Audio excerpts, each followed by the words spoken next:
Buenas, Raúl, ¿qué tal? Bien, Club Esportivo Llavaneras 2, Junior 2.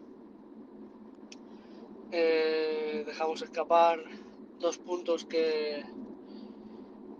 ya no es que mereciéramos, sino que los teníamos ganados con el 2-1 en el minuto 75. Dos partes bastante iguales, con bastante dominio nuestro, con bastantes ocasiones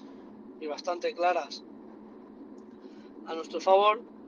pero bueno, no estuvimos tan efectivos como otros días y bueno, marchamos al descanso con 1-0 y bueno, la segunda parte salimos con un poquito de pájara y a los 2-3 minutos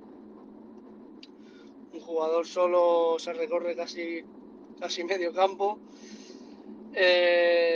sin que nadie le haga falta, y bueno, abre cómodo a banda y bueno, el centro también recibe el jugador solo dentro del área y luego sí que es cierto que define muy bien y ese fue el 1-1. Y bueno, el equipo siguió trabajando en la misma tónica, sin conceder mucho más atrás, aparte de esa jugada del gol y algún tiro lejano. Y nosotros, pues bueno, generando bastante y sin seguir acertados de cara a puerta,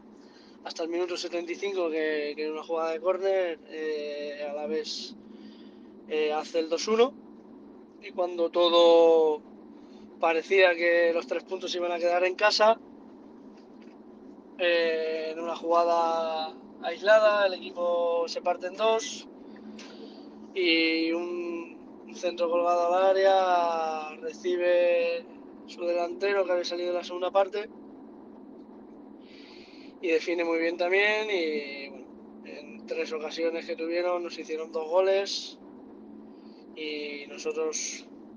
todas las que tuvimos solo fuimos capaces de meter 2. Sí que es cierto que luego en el descuento, a la desesperada, Joan Mora tuvo una muy clara y bueno, cuando estás en esa dinámica que has perdonado tanto,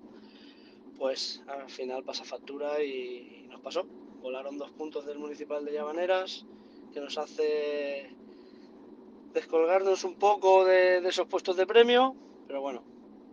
a seguir trabajando y corregir esas pequeñas lagunas que en estas 2 últimas jornadas hemos tenido